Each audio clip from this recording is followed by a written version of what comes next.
Buenas tardes. Nos acompaña Almudena Hernando, especialista en estudio de la identidad, tanto en sociedades indígenas, orales, como en las sociedades modernas occidentales, con particular interés por el mundo de la mujer.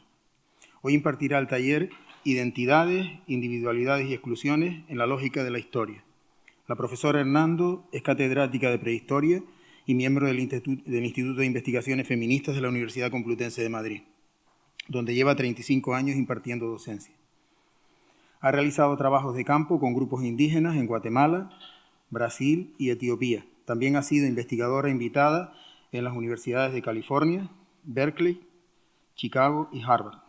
Es autora de varios libros, entre los que destaca la trilogía Arqueología de la Identidad, del año 2002, La fantasía de la individualidad sobre la construcción sociohistórica del sujeto moderno, de 2012, y La corriente de la historia y la contradicción de lo que somos, de reciente aparición. En cada uno de ellos se ahonda la complejidad y el argumento del anterior, y es en último trabajo donde se abordan los cambios sociales identitarios que están ocurriendo en los últimos años. A raíz de, según su opinión, está en la generalización del uso de Internet. El objetivo del taller que presentamos hoy es el de abordar la comprensión de los procesos de formación de la identidad desde las identidades relacionales a la individualidad contemporánea. En ese proceso, el acceso y la relación con el poder juegan un papel central. A juicio de la ponente, el grado de control y la capacidad para explicar los fenómenos del mundo es también el factor que, en determinado momento histórico, marca la diferenciación de género e introduce condiciones de desigualdad y exclusión. En el taller se trabajan sobre 3 grandes bloques conceptuales que serán introducidos por la profesora Hernando. Dispondremos de 2 pausas, la primera de 10 minutos y la segunda de 15. La Fundación César Manrique agradece a Almudena Hernando su presencia hoy aquí y a ustedes por su participación en este taller.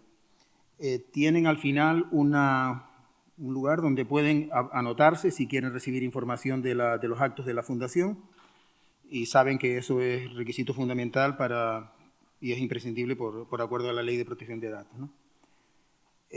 Quisiera también decir algo que me comentó Fernando, y es que hoy es el cumpleaños de nuestra ponente. Así que felicidades. Tiene la palabra cuando quiera. Sí, muchas gracias.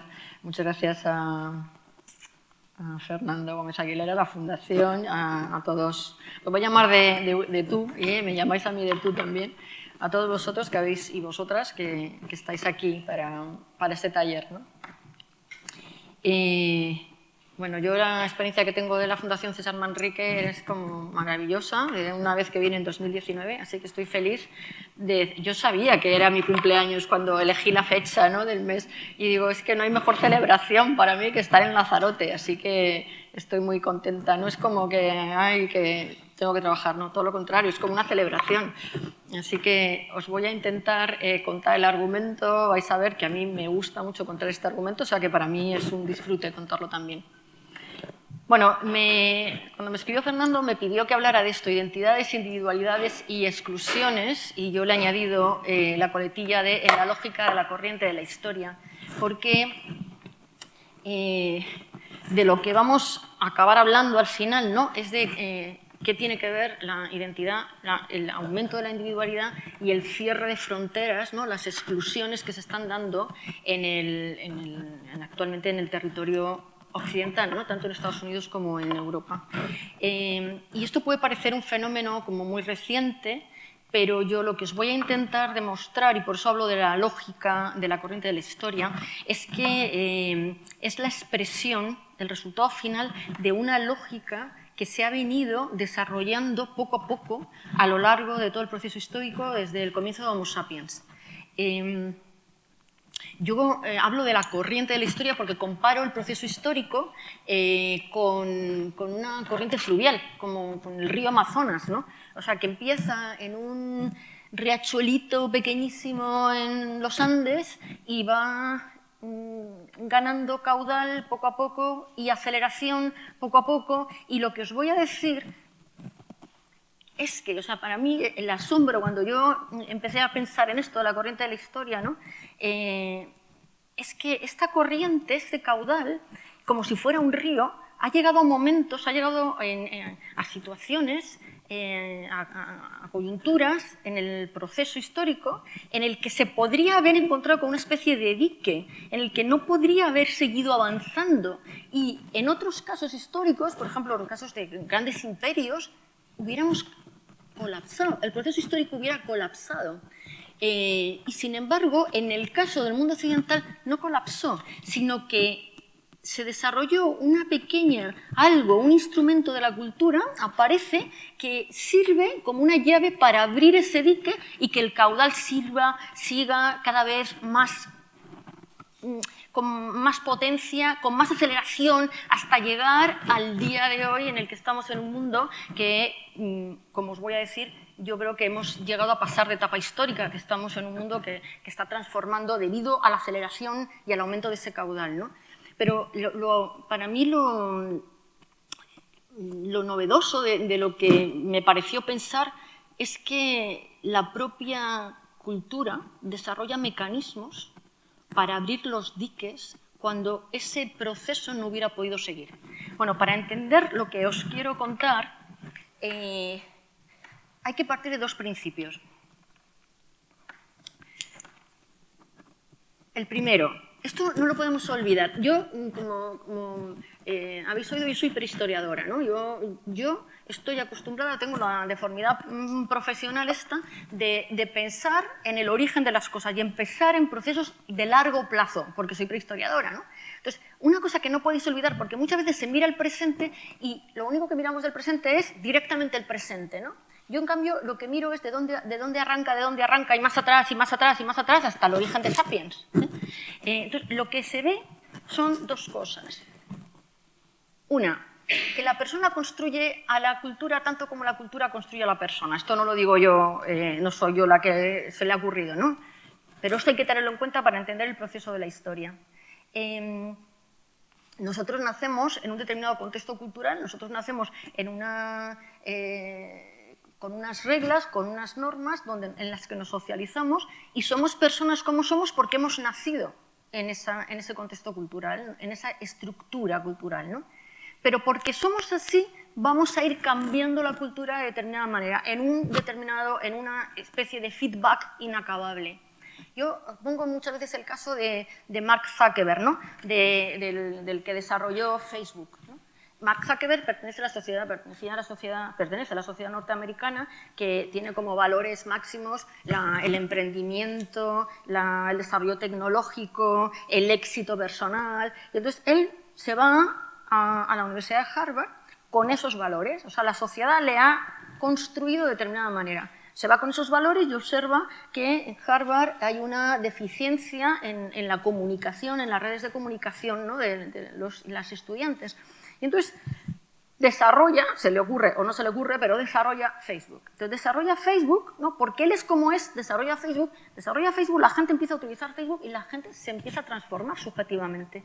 Y esa gente que se ha transformado porque está utilizando Facebook y está colgando sus vidas, está poniendo sus fotos, a esa gente se le va a ocurrir Instagram, por ejemplo, o se le va a ocurrir luego TikTok. Y quien usa eso se va transformando subjetivamente, ¿no?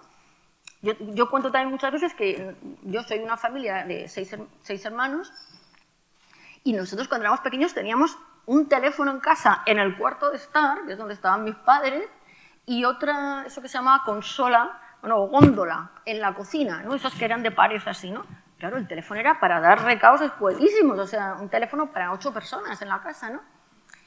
Cuando llegó el teléfono, claro, quien está entrenado en una tecnología que tiene teléfonos y tal, bueno, se le llega a ocurrir un teléfono móvil, que eran esos primeros que había que teclear tanto, ¿no? Yo me resistí absolutamente a tener teléfono móvil, me resistí, me lo regalaron, lo devolví, yo no quería tener teléfono móvil, pero llegó un momento en que la sociedad ya te presionaba, tenías que tener móvil. Y yo ahora no puedo prescindir del móvil, porque el móvil me ha transformado subjetivamente, porque estamos acostumbrados a otra velocidad de comunicación, a otra exigencia de nos transformamos. O sea, porque estamos en una cultura, nos transformamos, se transforma la persona y porque la persona es así va transformando la cultura. Y esto es un proceso histórico, ¿vale? El segundo principio, que tiene que ver con el mismo, es que la complejidad genera complejidad. Es decir, al principio no hay complejidad socioeconómica. Los cazadores-recolectores, en los grupos cazadores-recolectores, los hombres hacen unas cosas, las mujeres hacen otras, pero no hay división de funciones, no hay especialización del trabajo, pero poco a poco eso se va a ir desarrollando, ya lo veremos un poco más adelante. Entonces, a medida que se empieza a desarrollar la tecnología y empieza a almacenarse y empieza a haber más seguridad, se empieza a dar valor a la tecnología, a cambiar, a tener mejor tecnología que antes. Así que cuando tú tienes cierto grado de complejidad, eso va a hacer que aumente la complejidad. Y cuando la complejidad es más grande, va a haber cada vez más complejidad. Es como una progresión geométrica, ¿no? Y la contraparte cognitiva de la complejidad es la individualización. O sea, la individualización es ese modo de identidad en el que tú sientes que eres distinta de las personas que te rodean. ¿Y por qué sientes que eres distinto o distinta? Porque lo eres, porque haces cosas distintas, porque tienes distintos grados de poder, tienes distintos grados de riqueza, y eso es la contraparte identitaria de ocupar posiciones diferenciadas dentro del grupo social, o sea, de la complejidad socioeconómica. Bueno, con estos principios en la cabeza vamos a empezar a ver cómo se ha podido producir la transformación histórica, ¿no? La corriente de la historia y por qué hemos llegado al punto en el que estamos de aceleración absoluta, ¿no? Enfermante, y de cierre de fronteras en términos de espacio, ¿no? Para contaros esto, yo tengo que construir mi relato sobre algo que seguramente me habréis escuchado si alguien me ha escuchado algo, que son los argumentos de la fantasía de la individualidad. O sea, yo voy construyendo una teoría que de repente pienso que es más compleja de lo que había pensado y entonces le introduzco otros hilos y otras tramas y me sale otro libro. Yo escribo a la velocidad de vértigo de un libro cada 10 años. No creéis que escribo muy rápidamente, pero esto es lo que me ha pasado. Yo escribí primero Arqueología de la Identidad, donde establecía unos principios de qué es la individualidad. Luego me di cuenta que no había metido el género, escribí La fantasía de la individualidad y ahora me di cuenta que no había metido hasta el punto que creo que hay que meterlo inconsciente, lo que negamos, lo que no sabemos que hacemos y que, sin embargo, está determinando el punto al que estamos llegando. O sea, yo creo, y esto es el argumento final que os voy a decir, que todos, todas, estamos contribuyendo a que la sociedad sea como es, porque, aparte de las ideas que podemos defender y por las que luchar, podemos estar actuando un tipo de identidad distinta, que es la que realmente toma cuerpo en el orden social, ¿no? Bueno, para empezar a entender todo hay que partir de la base de que el universo es inabarcable para el ser humano. Es inabarcable para el ser humano. Si nosotros nos diéramos cuenta de la inmensa complejidad del universo, la angustia nos bloquearía, porque sabríamos que no podemos controlarlo, porque es inabarcable. Y sin embargo, ningún ser humano se ha visto nunca bloqueado por la angustia. De hecho, cuanto menos capacidad tecnológica tienen y menos ciencia tienen, como las sociedades cazadoras-recolectoras, menos angustia tienen. ¿Por qué? Porque hemos desarrollado mecanismos que nos hacen creer que somos fuertes y seguros. ¿En qué consisten estos mecanismos que nos hacen creer a todos que somos fuertes y seguros? Estos mecanismos consisten en crear una idea de la realidad, del mundo y de lo que somos nosotros, nosotras dentro del mundo, a la medida de nuestra capacidad de controlarlo. O sea, dependiendo de cuál es el grado de control que tenemos sobre el mundo, nos hacemos una idea del mundo y nos hacemos una idea de lo que somos en el mundo, que varía. Os pongo aquí, dependiendo de nuestra capacidad de controlar materialmente el mundo, nos hacemos distintas ideas de lo que es la realidad y de la posición que nosotros ocupamos dentro de ella. Nos hacemos distintas ideas de lo que es el mundo y de la identidad, ¿no? Es decir, existe una relación directa entre la capacidad de control que tenemos sobre el mundo y cada vez que tenemos más control tenemos más relaciones de poder dentro de la sociedad. Una relación directa entre esa capacidad y la idea que nos hacemos del mundo y el modo de identidad. ¿Cómo nos hacemos distintas ideas del mundo? Que ahora vamos a desarrollar un poquito a través de dos parámetros de orden, que son el espacio y el tiempo. ¿Cómo nos construimos la identidad? A través de dos categorías diferentes, que son la identidad relacional y la individualidad. Es decir, si nosotros queremos ver por qué están cerrando las fronteras, qué tiene que ver eso con el espacio y qué tiene que ver con el tiempo, eso lo tenemos que estar relacionando con cómo estamos construyendo la realidad. Y eso lo tenemos que relacionar con cuál es la capacidad de control que tenemos sobre el mundo, ¿no? Que es lo que os voy a intentar desarrollar. Vamos a empezar por la idea del mundo. ¿Cómo se construye la idea que tenemos del mundo? Yo digo, los seres humanos solo contemplamos como parte de la realidad aquellos fenómenos que creemos controlar en medida suficiente. ¿Cómo se construye la idea que tenemos del mundo? Contemplando como parte de la realidad solo aquellos fenómenos que queremos controlar en medida suficiente. Vale, entonces la pregunta es, ¿cómo se seleccionan esos fenómenos? ¿Cómo decimos? Porque esto no es consciente, esto es como un cazador-recolector dice, a ver qué fenómenos intento yo controlar, entonces esto es la realidad para mí. No. O sea, ¿qué es lo que cada grupo humano entiende por realidad? Solo esos fenómenos que controla en medida suficiente. Vale, ¿cómo se seleccionan esos fenómenos? Se seleccionan, os pongo, atribuyendo orden solo a aquellos fenómenos que podemos controlar. O sea, la mente humana solo puede entender y pensar aquellos fenómenos que están ordenados. ¿Cómo podemos ordenar los fenómenos de la realidad? Cada grupo humano solo considera parte de la realidad aquellos fenómenos que ha ordenado a través de tiempo y espacio. Lo que no tenemos ordenado a través de tiempo y espacio no existe. No existe, no lo podemos pensar. Es caos. No es que digas, de esto no quiero pensar, no, es que no puedes contemplarlo, no puedes asumirlo en tu mente, ¿vale? Solo podemos contemplar aquello que ordenamos a través de tiempo y espacio.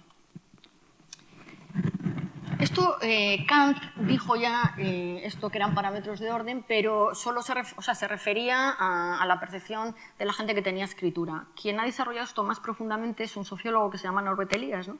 Del que tomó estas frases, ¿no? Tiempo y espacio, decía Norbert Elias, son cualidades de orden que atribuimos a la realidad. O sea, a nosotros nos puede parecer que el espacio es lo que hay ahí fuera, eso es el espacio, ¿no?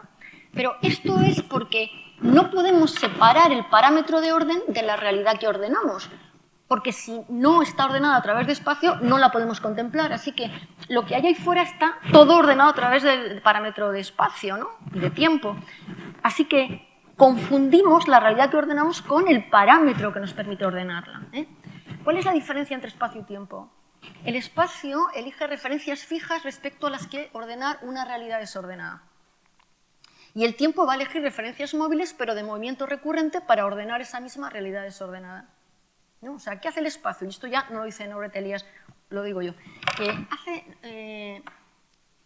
hace el espacio? Elige referencias fijas, esto sí lo dice, ¿no? Referencias fijas con respecto a las que decir, vale, esto ha pasado antes o después de esta referencia, detrás, delante, más lejos, más cerca. Cuando tú no tienes escritura, cuando eres una sociedad oral que no tiene escritura, las referencias las tienes que sacar de la propia realidad que ordenas. Así que tú eliges esta roca, esa montaña, este árbol, y dices, esto pasó más allá o más acá de este monte, pasó más allá o pasó en este recodo del río. Con lo cual, tú solo puedes ordenar aquel espacio por el que andas, aquel espacio que conoces personalmente, porque las referencias de orden están contenidas en la realidad que ordenas. ¿Entendéis? Yo trabajo con cazadores, recolectores en Brasil, ¿no? En el Amazonas. Para un agua, que es el grupo con el que yo trabajé, para un agua el universo es el trozo de territorio por el que ellos andan. Para ellos no existe, por supuesto, España, pero no existe tampoco el océano, ni existe Brasil, no existe más que el territorio por el que ellos caminan, porque lo demás no lo pueden ordenar, así que no lo pueden contemplar. Esto, fijaros, es como nos pasa a nosotros cuando nos dicen ¿qué hay más allá del universo? Es una pregunta a la que no podemos contestar, ni siquiera, o sea, no sé en vuestro caso, incluso la mente se escapa, ¿no? Tú intentas pensar en eso y no puedes pensar en eso, porque ¿qué hay más allá del universo? Si tú puedes concebir lo que hay más allá del universo, ya es universo. Si si no es universo, no puedes imaginar qué es eso, un vacío, pero si es un vacío ya estás imaginándolo, ¿no? Esto es lo que le pasa a un cazador-recolector fuera del territorio por el que anda.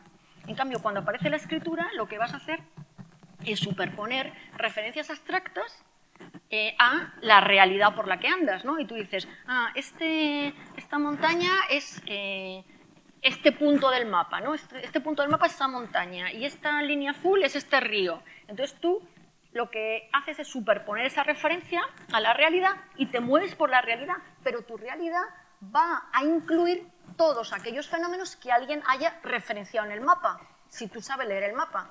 Así que, para quien tiene escritura, África existe, aunque nunca haya ido a África, porque alguien lo ha referenciado en un mapa. Así que la realidad, el universo se amplía, ¿veis? Es una realidad, es un universo distinto. Lo mismo pasa con el tiempo. ¿Qué hace alguien que no tiene escritura para ordenar a través de tiempo las actividades, ¿no? Los fenómenos de la naturaleza? Lo que hace es elegir fenómenos que estén incluidos en la naturaleza y que tengan movimiento recurrente. Por ejemplo, la salida y la puesta del sol, las fases de la luna, las mareas, ¿no? Y dice, esto ha ocurrido antes o después de la salida del sol, ocurrió en la cuarta luna, ¿no?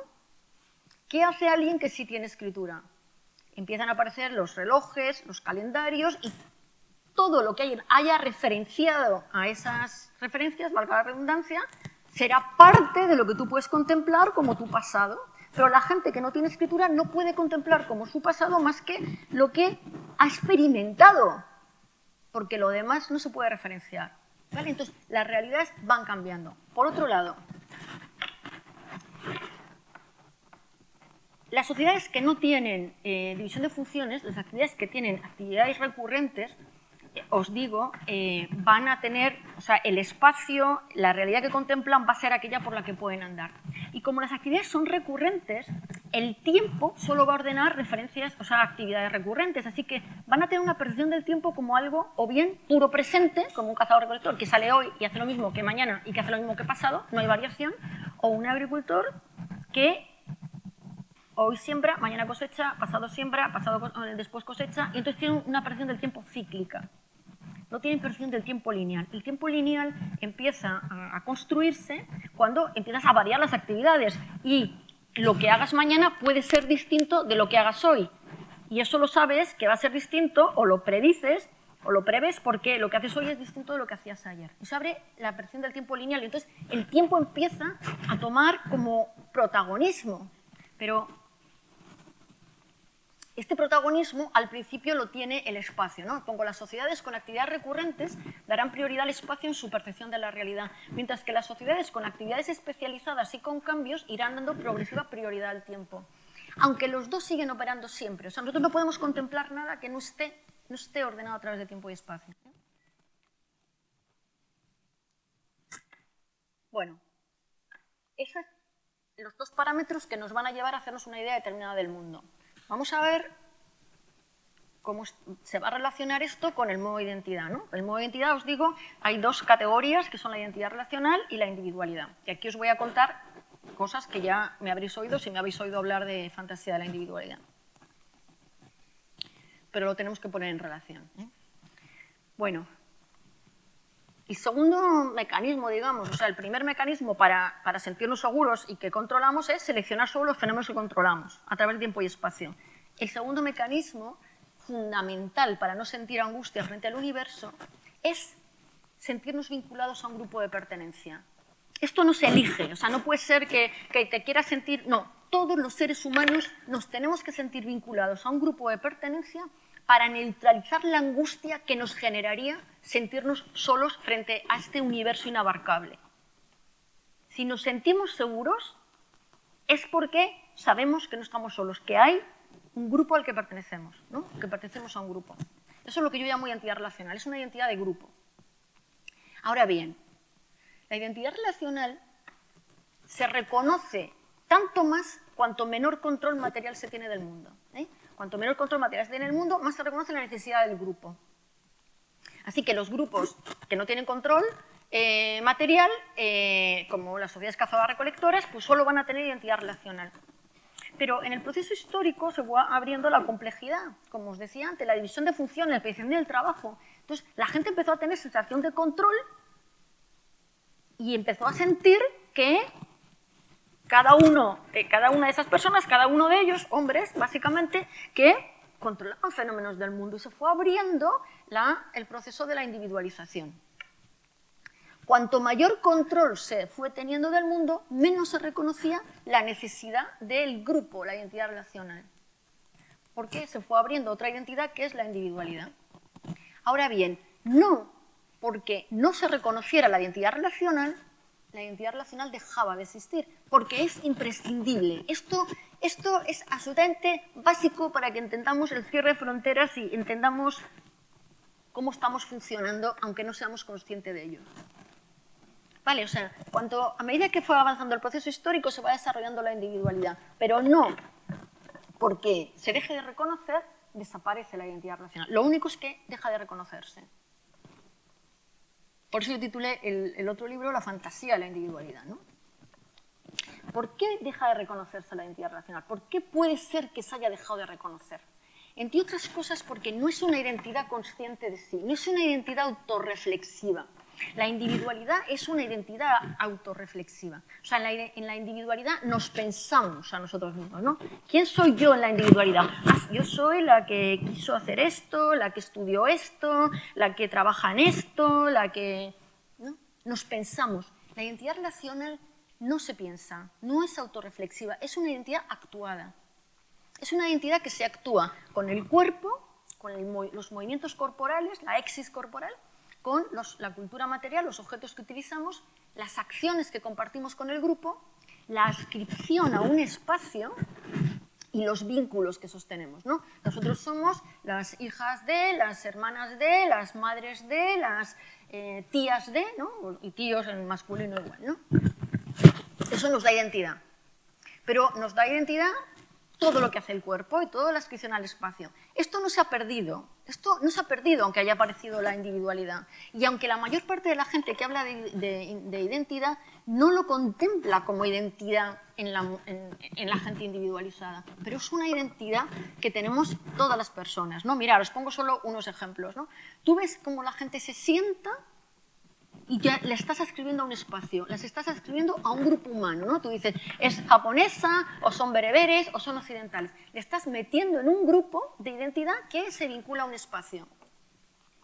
O ves cómo se saluda a la gente, cómo mueve el cuerpo, ¿no? Pues esto es Etiopía, ¿no? En Etiopía, yo he tenido otro proyecto en Etiopía, ¿no? En Etiopía se chocan el hombro, ¿no? Te dan la mano y se chocan el hombro. Pues tú ves a alguien que se choca el hombro y dices, es de Etiopía. Le estás escribiendo a un grupo y a un espacio. Y esto lo aprende el cuerpo. Es como el acento. O sea, yo oigo hablar con acento canario y yo digo, esta persona es de este espacio, es de un determinado territorio, y eso me lo dice su cuerpo. Y su cuerpo no lo ha aprendido porque racionalmente, no. El cuerpo imita, es un tipo de conocimiento que se llama procedimental, y es que el cuerpo imita los movimientos del cuerpo de las relaciones significativas en el momento de la socialización. O sea, yo os digo que nosotros éramos 6 hermanos, éramos 5 chicas y un chico, ¿no? Y mi padre era abogado y entonces tenía el bufete al final del pasillo. Luego había un pasillo largo y estaba la casa. Pues mi madre siempre decía que cuando entraba por el pasillo no diferenciaba si era mi padre o mi hermano, porque pisaban igual. Y es verdad que a mí me dicen a veces, pero hablas igual que tu hermana. Pero, ay, sí, he escuchado a tu hermana y habla igual que tú, ¿no? Porque el cuerpo nos identifica con la gente. Si aprendemos eso, el acento canario, es porque aprendemos a poner los labios o la lengua de un determinado modo que nos da un determinado acento, ¿no? Aparte de la musicalidad, pero la forma de pronunciar. Y esto no es porque sea racional, es porque el cuerpo imita, un conocimiento procedimental. No es pensado. Por eso los idiomas se aprenden muy bien. Me parece que el conocimiento procedimental se cierra como a los 7 años y luego ya es conocimiento racional, ¿no? Es como aprendes un idioma después de los 7 años y ya lo tienes que aprender racionalmente con la cabeza. Y ya el cuerpo no consigue identificarse igual, ¿vale? O sea, es una identidad actuada. Esta identidad es la única identidad que tiene la gente que no tiene división de funciones especialmente del trabajo, como os he dicho, ¿no? Sociedades cazadoras-recolectoras. Es la única identidad que tienen. Porque como en esas sociedades hay complementariedad de funciones, los hombres hacen unas cosas, las mujeres hacen otras, pero no hay nadie dentro, o sea, no hay un hombre que tenga más poder que otro, ni más riqueza, ni hay, imaginaos que no hay ni un chamán, ni un metalúrgico, no hay nadie, todos los hombres cazan y las mujeres recolectan o lo que sean las funciones que tengan, ¿no? Entonces ellos tienen solo identidad relacional, o sea, os pongo por ejemplo casos, ¿no? Del Amazonas, porque como he trabajado ahí, pues tengo casos del Amazonas, os voy a poner nada, un par de ellos, ¿eh? Pero los Yanomami, que todo el mundo los conocemos. Pues un Yanomami, un Yanomamo, sabe quién es porque parece, su cuerpo y su apariencia y los objetos que utiliza son los mismos que los de su grupo, ¿no? Y él quiere, o ella quiere ser igual a los de su grupo. No quiere diferenciarse porque ellos no tienen control, tecnología, no tienen ciencia, así que la seguridad se la da pertenecer al grupo. La última instancia de identidad en estas sociedades es el grupo. La persona no se concibe como algo autónomo, como algo diferenciado del grupo, ¿no?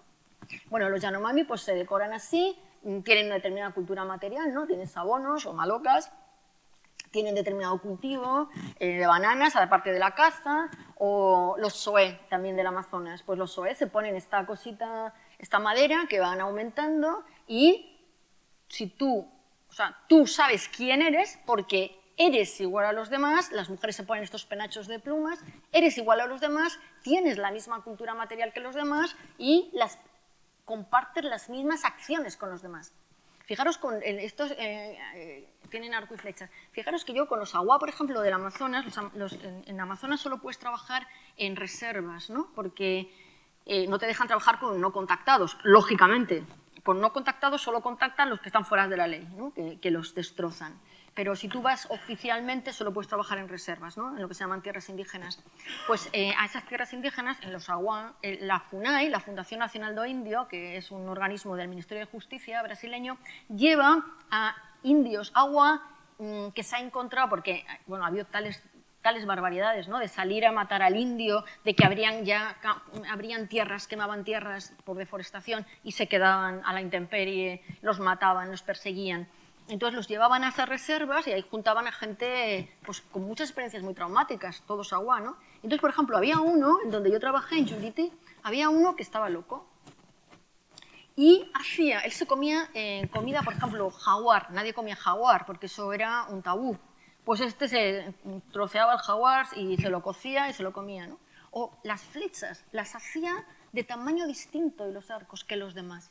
Entonces todo el mundo decía que estaba loco porque hacía flechas distintas. O sea, tú en un grupo eres igual a los demás porque haces lo mismo que los demás y porque tu cultura material es igual a los demás y porque tu cuerpo parece igual a los demás, ¿eh? Esto es el último proyecto que yo he tenido en Etiopía. Estos son mujeres Datsin, que se visten con un montón de cuentas de colores, que es interesantísimo el significado, cómo se transmite un montón de significados a través de las cuentas de colores, ¿eh? Pero no vamos a entrar. Las Datsin se decoran con cuentas de colores, tú eres Datsin, tú te decoras con cuentas de colores, tienes una determinada cultura material, unas determinadas estructuras de habitación, unos determinados objetos y unas determinadas acciones, ¿no? Los hombres cultivan con azada. Vale. Esta identidad que os digo se basa por el cuerpo, por las acciones y por la adscripción a un espacio. Os pongo aquí. La identidad relacional es siempre una identidad excluyente.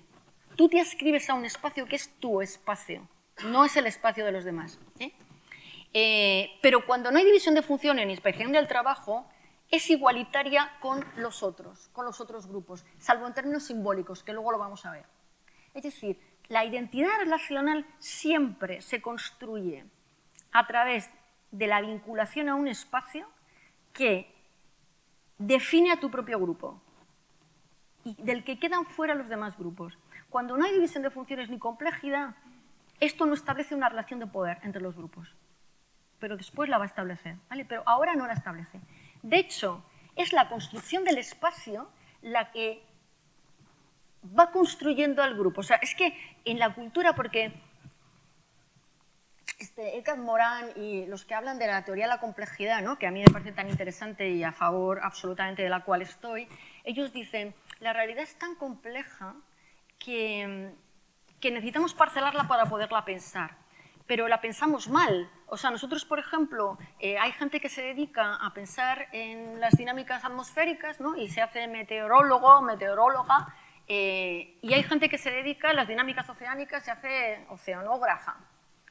Cuando no es posible entender la atmósfera sin entender las dinámicas del océano. Y no es posible entender el océano sin entender las dinámicas atmosféricas, pero nosotros parcelamos las cosas porque si no, no podríamos pensarlas, porque son demasiado complejas, ¿no?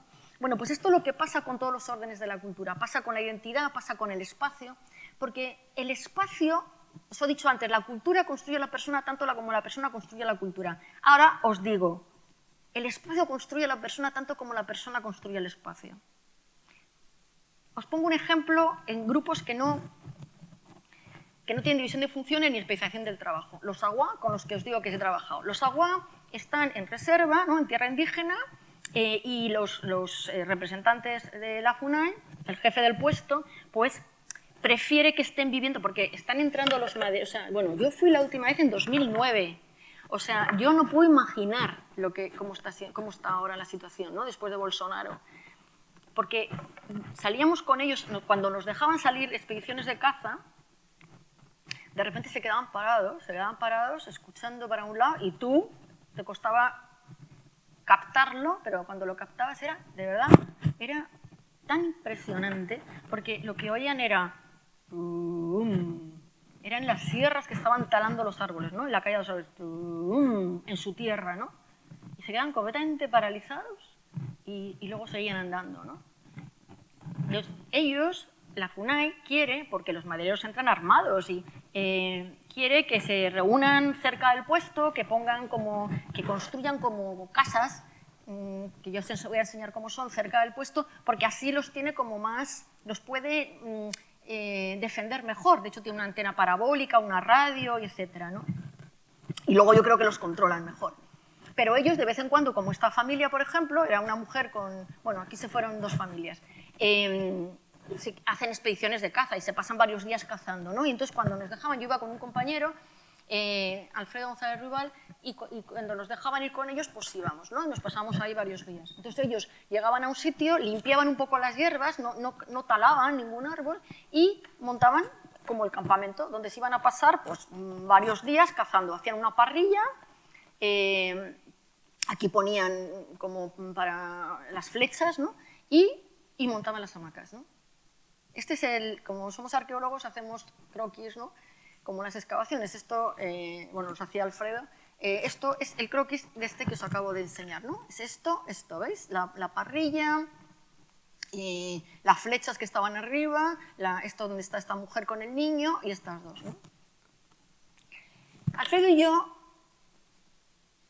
bueno, y cualquiera que tenga, en fin, que vaya con conciencia, ¿no?, del respeto a esta gente, nunca decides dónde cuelgas tu hamaca. Tú tienes que esperar a que te digan ellos dónde cuelgas tu hamaca. Y ellos te lo dicen, o sea, ellos no tienen ninguna duda de que son ellos los que te tienen que decir dónde cuelgas la hamaca, ¿no? Nunca nos dejaban colgar la hamaca en su círculo. Fijaros cómo hacían ellos un círculo. O sea, ellos tienen identidad relacional y construyen un espacio que es circular. Es un espacio que se cierra sobre sí mismo, en donde todo el mundo se ve y que construye comunidad. A Alfredo y a mí nos dejaban fuera, siempre, ¿eh? Aquí, en este caso, nos pusieron aquí las hamacas, ¿no? Estas son mis rodillas, estaba haciendo la foto. O sea, esto de camino no creéis que es un camino, son las hierbas pisadas, o sea, las hojas pisadas, ¿no? Esta es la hamaca de Alfredo, que estaba aquí con un niño agua, y fuera, ellos estaban en su círculo. Esto nos pasó siempre que fuimos con ellos a cazar. O sea, a través del espacio cierran su comunidad, construyen comunidad, ¿eh? Y a los que no somos de esa comunidad nos dejan fuera. Como os digo, la FUNAI les prefería que montaran que construyeran determinadas estructuras, ¿no? Por aquí se va el puesto de la FUNAI, ¿no? del jefe del puesto, el que os digo que son representantes del Ministerio. Los de la FUNAI tienen muy mala fama. Bueno, no sé, es que yo os digo, después de Bolsonaro, no sé qué situación está. Tenían muy mala fama los jefes de puesto de la FUNAI porque son eran como los antiguos guardas forestales de España, que ahora ya tienen muchísima formación, ¿no? Pero antes no son gente que ni es antropóloga ni tienen formación, son campesinos, ¿no?, de la zona. Y tienen mala fama porque decían que, bueno, pues que se acostaban con las indias, que metían alcohol. Yo digo que el jefe de este puesto de Jurití, que se llama Patriolino, los trataba con un respeto máximo, y bueno, era buenísimo jefe de puesto. Bueno, pues el puesto está como a 400 metros por aquí y ellos empezaron a meter, así, a construir casas, pues como querían. Y mirar la estructura circular, el espacio de construye comunidad. Mirar, os pongo esta casa para que veáis qué era lo que hacían. Por ejemplo, no tiene paredes, no tiene nada, son 4 palos que miran a todo el mundo. Siguen construyendo comunidad. De hecho, ellos tenían un ritual, que es el Karaguara, al que solo podían acceder los hombres, las mujeres no. Las mujeres les ponían con cera de abeja y les pegaban plumas. Lo que veis de colores son plumas del cuello de tucán. Y ellos entran en es por la noche, hacen como una estructura de hojas así circular, ¿no? Y se mete uno a uno. Y hacen una danza así, pues esta, la que habéis visto en las películas de cazadores recolectores, yo qué sé, que es un canto muy rítmico, las mujeres se vienen desde fuera, levantan mucho las rodillas, yo creo que se hiperoxigenan y ellos dicen que entran en un estado alterado de conciencia y que han visitado a sus ancestros, ¿no? Bueno, ¿dónde se pone, esto se llama tacaya, ¿dónde se pone la tacaya para el Karaguara? En el centro del poblado. Es un movimiento completamente centrípeto, ¿vale? O sea, cuando tú tienes solo identidad relacional o la identidad relacional se construye a través de un espacio centrípeto que se cierra y que excluye. Lo que pasa es que eso no establece relaciones de poder en esas sociedades, aunque os he puesto aquí, es igualitaria con nosotros, salvo en términos simbólicos. ¿Por qué en términos simbólicos? Porque no establece relaciones de poder, pero uno de los mecanismos de seguridad de los seres humanos es sentir que tu grupo es superior a los demás. Esto lo hacemos todos los grupos humanos. Que tú tienes el secreto de la supervivencia, algo que los demás no conocen, ¿no? Que tú estás más protegido, que tú eres el que va a sobrevivir. ¿Cómo lo hacen estas sociedades? Bueno, estas sociedades lo que hacen es, os pongo aquí, que como no tienen ciencia, no saben cuál es el funcionamiento, no tienen física, ¿no? Pues la única explicación que le pueden dar a esta naturaleza que es completamente dinámica en la que viven, que tiene vida, que tiene muerte, ¿no? Que la nube te puede tirar un rayo y te puede matar, que el río se puede secar y te mata también, la única explicación que le pueden dar es, el único comportamiento que le pueden atribuir es el de su propio grupo social. Entonces proyectan el comportamiento de su propio grupo social a toda la naturaleza, pero la sacralizan porque, claro, tiene más poder que tú. O sea, una nube te puede tirar un rayo, pero tú no le puedes hacer nada a la nube. Pero viven en una naturaleza que tiene dinámica humana, ¿no? Yo, por ejemplo, en otro proyecto, el primero que yo hice con grupos indígenas, en Guatemala, con los quechí, pues fui a una aldea y había una señora potentísima, maravillosa, que tenía un hijo muy retrasado mental de unos 40 años, y ella decía que que su hijo no tenía alma, que lo que le pasaba es que no tenía alma. ¿Y por qué no tenía alma? Porque ella, cuando el niño había nacido, lo había metido a bañar al río sin pedirle permiso al río, y el río se había enfadado. Así que le había robado el alma. ¿Veis? O sea, atribuyen comportamiento humano a los ríos, a las montañas, ¿vale? Pero, claro, lo sacralizan. Así que luego miran el comportamiento de la naturaleza, que es la instancia sagrada, y se miran a sí mismos y miran a los demás grupos, todo esto de forma completamente inconsciente, por supuesto, ¿no? Y ven que ese grupo se comporta distinto, y que ese grupo se comporta distinto. O sea, yo soy el único que se comporta como la instancia sagrada. Pongo aquí, entienden que ellos son los únicos seres humanos que se comportan como la instancia sagrada. Con lo cual concluyen que han sido elegidos por la instancia sagrada, y esto es el mito de origen, han sido elegidos por la instancia sagrada para enseñarles a ellos cómo se tienen que comportar para que la instancia les proteja. Todo grupo que cree un mito siempre se siente el pueblo elegido, siempre se siente el pueblo elegido, ¿no? Siempre se autodenomina la gente verdadera, los hombres verdaderos, siempre, ¿no? Fijaros qué sensación de superioridad, o sea, yo soy aquel al que la instancia sagrada va a proteger, no a ti ni a ti. Entonces, por eso os digo que sí que hay una superioridad simbólica, pero esto no no se expresa en términos de poder con los demás, porque tú no tienes poder, o sea, tú no tienes tecnología, tú no tienes armas, ¿no?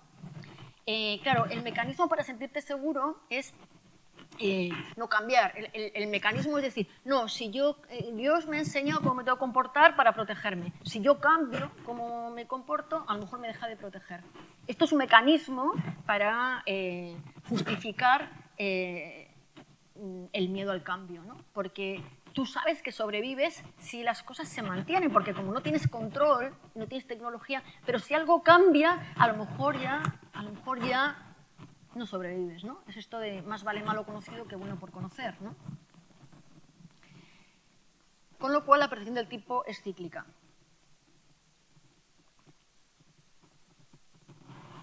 Tú haces hoy lo mismo, o de puro presente, ¿eh? Tú haces hoy lo mismo que ayer, lo mismo que mañana, ¿no?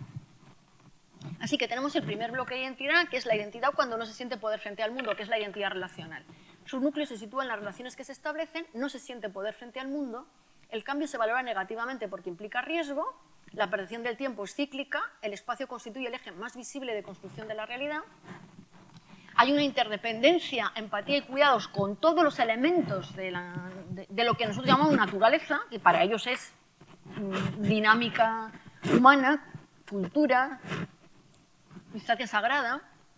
La confianza en el destino y la supervivencia se deposita en una instancia sagrada con la que se establece una relación dependiente y subordinada. La seguridad está basada en la confianza de haber sido elegido o elegida por la instancia sagrada. Te pones en posición de objeto de los deseos de la instancia sagrada. Así que no se generan deseos para uno mismo, para una misma, sino que se está pendiente de averiguar y satisfacer los de la instancia de la que procede la seguridad. ¿Qué quiere Dios que haga? ¿Cuáles son los preceptos de Dios? Los hago, ¿no? Esto es todas las prescripciones que se siguen teniendo en la gente religiosa, ¿no? Bueno. Este mecanismo de identidad relacional, que es una identidad no reflexiva, es el mismo mecanismo que en la prehistoria, en todos los procesos, en el comienzo de los procesos históricos, se fue dando, o sea, funcionaba cuando ya empezaron los primeros rasgos de individualización. O sea, en la prehistoria empieza primero caza-recolección, luego hay agricultura extensiva, pero nosotros tenemos un crecimiento demográfico imparable, el Homo sapiens, ¿no? Muy pequeño, pero es imparable. Al cabo de los milenios, pues somos muchísima más población. Así que se fue desarrollando pues la agricultura intensiva, por ejemplo, ¿no? Entonces empezó a meter regadío, se empezó a meter arado, se empezó a almacenar, empezó a haber diferencias de riqueza, empezó a haber también, digamos, ya grupos de población dentro de la comunidad que tenían más riqueza, empiezan los linajes, los clanes, ¿no? Eso se ve en la prehistoria, y empieza a haber gente que ya tiene, empieza a haber metalurgia, para metalurgia empieza a haber comercio, así que hay gente que se dedica a comerciar, que ya sale de sus espacios. Yo creo que para eso sirvió el arte esquemático. El arte esquemático se da a partir de los metales y son rocas que se marcan, ¿no? Es un arte muy esquemático, pero que aparece en hitos visibles del paisaje. Yo creo que sirvió antes de los mapas, ¿no? Sirvió para orientarte, que es la misma función que tuvieron luego los caminos de peregrinación en época medieval, ¿no? Que te sentías protegido en un camino que Dios presidía, ¿no? Para hacer el comercio entre ciudades, ¿no? Bueno, pues en la prehistoria empiezan los comerciantes, así que empieza a haber gente que tiene más riqueza, que tiene más poder. Llegamos a las grandes tumbas ricas, a las riquezas de estas... iba a decir casi inimaginables, pero de Hallstatt, de Latén, esa orfebrería que es todo una filigrana, unas riquezas, ¿no? Unas tumbas. Empieza a haber gente que tiene mucha más riqueza que otras, ¿no? Mucho más poder. Y esto funciona así, porque esto lo vamos a ver al final también. Hay que entenderlo así. Cuando al principio todo el mundo tiene solo identidad relacional, pero empieza a haber gente que empieza a hacer una cosa un poquito diferente, y empieza a tener más poder, ¿no?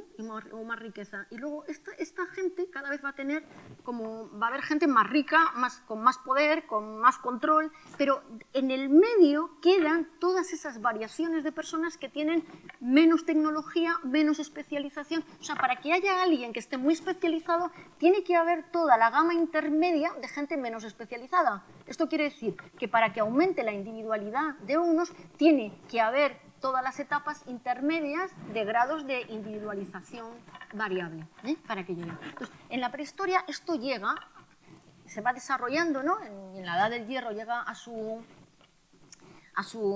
máximo desarrollo en la oralidad, y os pongo, comienza la diferenciación interpersonal y la complejidad socioeconómica. Empiezan a desarrollarse relaciones de poder entre personas y entre grupos, porque las personas empiezan a salir de sus grupos para conseguir recursos, por ejemplo, para la metalurgia, ¿no?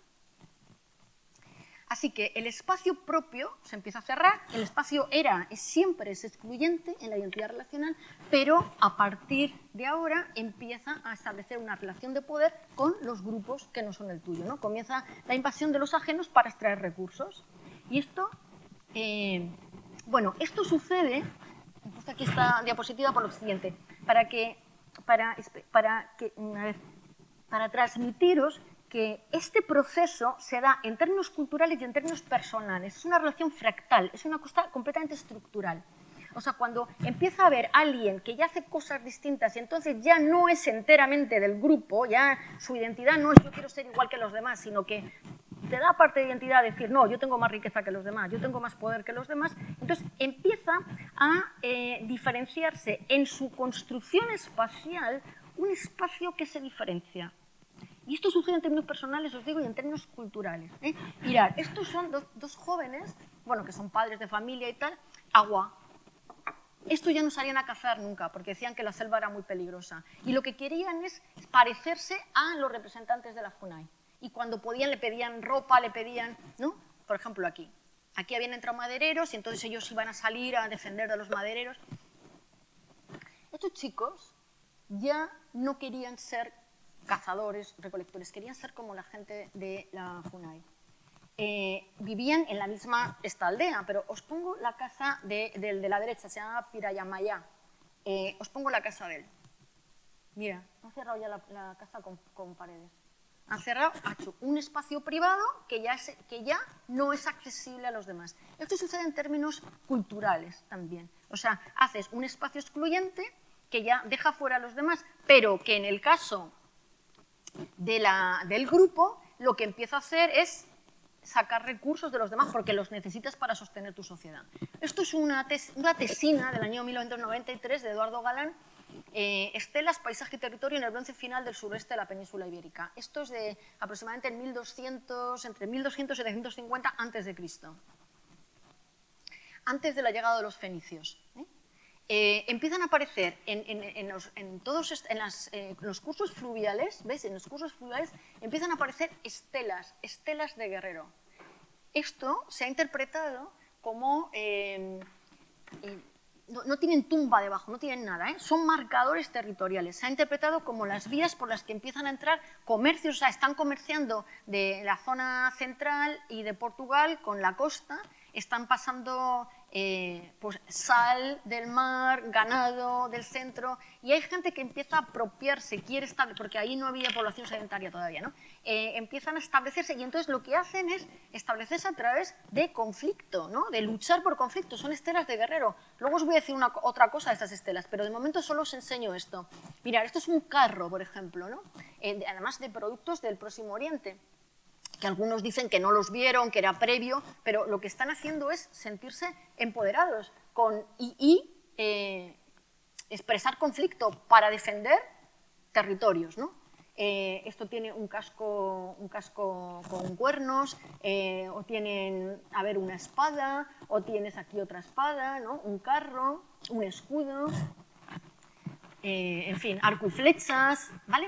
Son guerreros que empiezan a pelearse por el territorio y por controlar los recursos del territorio. Vale, tenemos este proceso de individualización que, os digo, va avanzando va avanzando, poder, cada vez más comercio, pero llega un momento en que este proceso, ¿os acordáis que os digo? La complejidad genera complejidad, ¿no? Este proceso habría llegado a un dique, porque tú ya no puedes, en condiciones de oralidad, donde no tienes ciencia, donde el proceso de individualización pasa porque tú eres diferente de los demás con el cuerpo y con los objetos, tiene un límite. Tú ya no te puedes diferenciar más de los demás y además no puedes controlar más porque no tienes ciencia. Así que habríamos alcanzado un dique. Y en ese momento, un instrumento, lo que se llama una herramienta intelectual, que apareció precisamente para gestionar las riquezas de esos grandes templos y palacios que habían aparecido, que es la escritura, en principio la escritura cuneiforme, en el 3000 a.C., se va a ir transformando hasta llegar a la escritura alfabética y constituir un instrumento de transformación subjetiva y cultural de tal calibre que da pase a otra época histórica, que es la historia, ¿no? ¿Qué pasa con la escritura? ¿Qué es lo que hizo la escritura? ¿Por qué es tan importante la aparición de la escritura?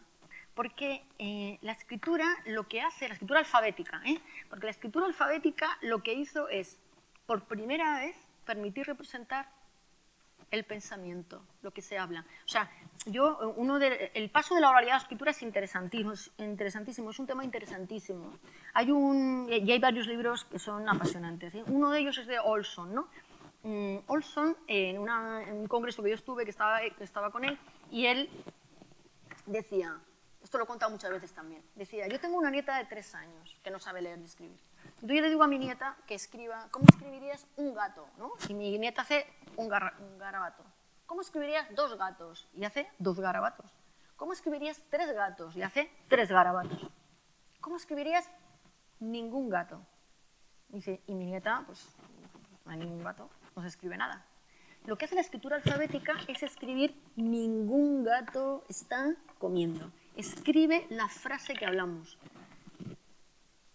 Así que, de repente, con la escritura alfabética empieza a tomarse conciencia de que hay una cosa que es el lenguaje que representa el pensamiento.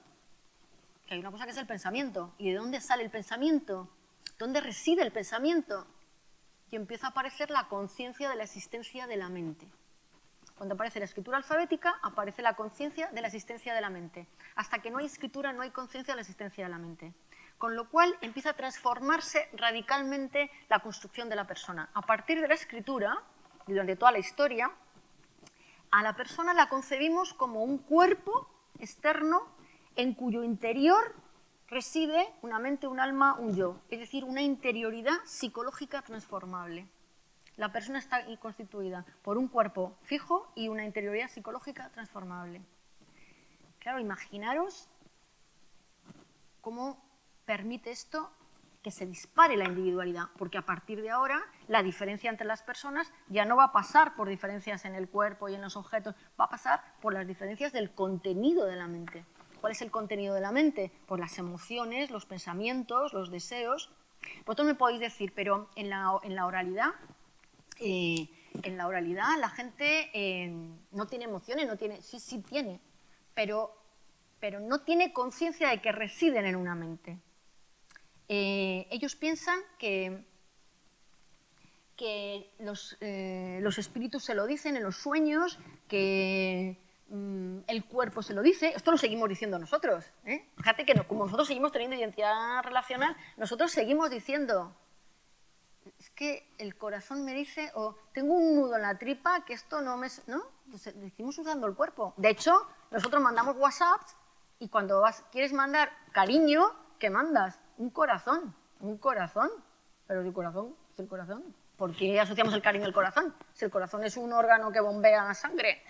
¿Por qué lo asociamos? Porque nosotros seguimos teniendo esta parte que atribuimos al cuerpo, nuestras emociones, nuestros deseos, etc., ¿no? De hecho, ahora se habla del estómago como un segundo cerebro, ¿no? Porque también hablan de las neuronas y tal. Esto es lo que hace la gente con oralidad. Así que en la oralidad la persona no se considera construida con un cuerpo y una mente, sino es puro cuerpo. Cuando tiene algún malestar, le viene del cuerpo o le viene de mal de ojo, de los espíritus, de algo que le ha...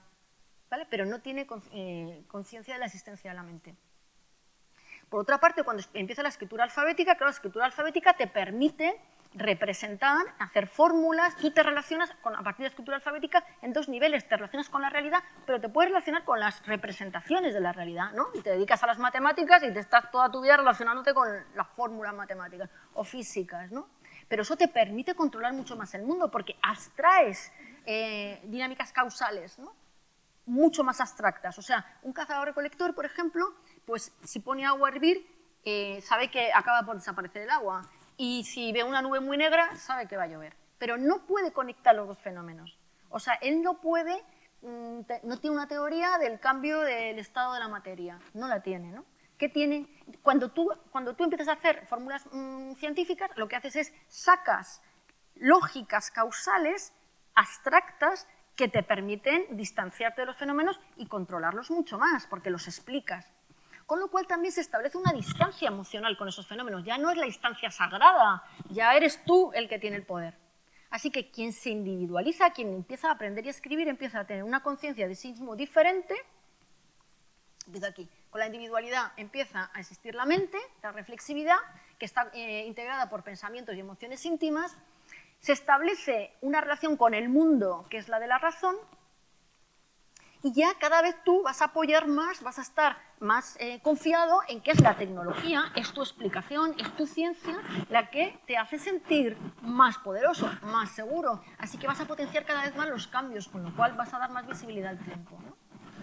Esto se traduce en una forma de identidad que es la de la individualidad, ¿no? El núcleo se sitúa en el yo, se siente poder frente al mundo, el cambio se valora positivamente porque da seguridad, el tiempo constituye el eje más visible de ordenación de la realidad, hay una autonomía ontológica. La persona no empatiza ni cuida la que tiene solo individualidad porque es una autonomía, o sea, te sientes autónoma ontológicamente, ¿no? O sea, en la individualidad yo soy yo conmigo misma. Luego tú puedes mezclar eso con la identidad relacional, pero en la individualidad tú eres tú. Entonces, es una identidad que está centrada, autorreferida, centrada en ti misma, ¿vale? No se expresa a través del cuidado de los demás.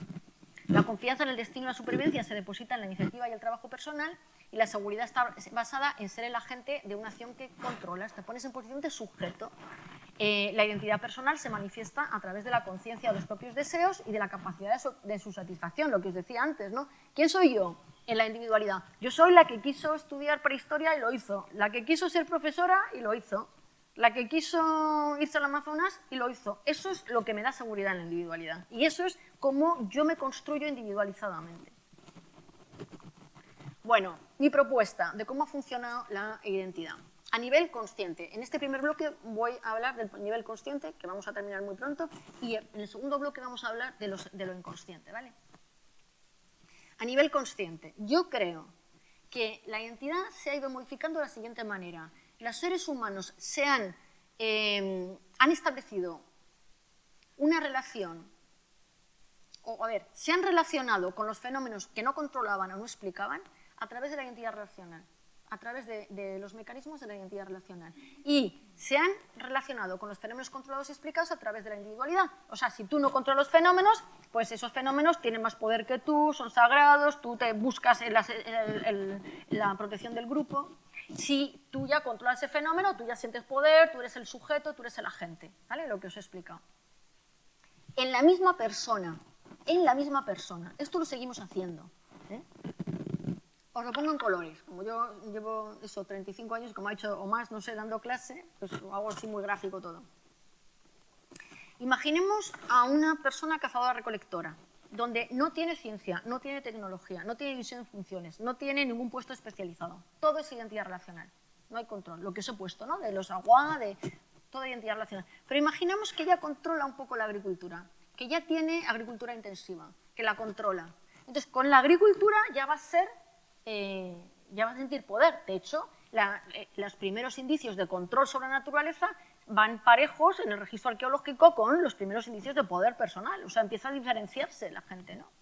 Y esto es lo que ha pasado en el proceso histórico. O sea, la gente ha ido controlando más fenómenos y se relacionaban cada vez más a través de las categorías de la individualidad con la realidad. Pero siempre quedaban esferas de la realidad que no controlaban y con esas se relacionaban a través de la identidad relacional. Os pongo este último ahí, ¿no? Imaginemos en la sociedad actual alguien que ya cree que controla todo, que ya tiene todo explicado, que cree que lo tenemos todo, que sabemos las causas de todo, etc., pero que necesita explicar un fenómeno o qué es lo que pasa cuando se produce un fenómeno que no tiene explicación. ¿Qué es? ¿Qué pasa después de la muerte? Para los que estamos muy individualizados, o las que estamos muy individualizadas, morirnos, la mayor parte de la gente, morirse, es lo peor que le puede pasar. Le parece que es una tragedia, porque como el centro es la persona, pues si te mueres, te parece que es lo peor que te puede pasar. Esto no pasa en un grupo cazador-recolectores, ¿eh? En un grupo cazador-recolectores lo importante es el grupo, así que si tú ya te sientes que eres una carga, te retiras y te mueres, porque lo importante es el grupo, ¿no?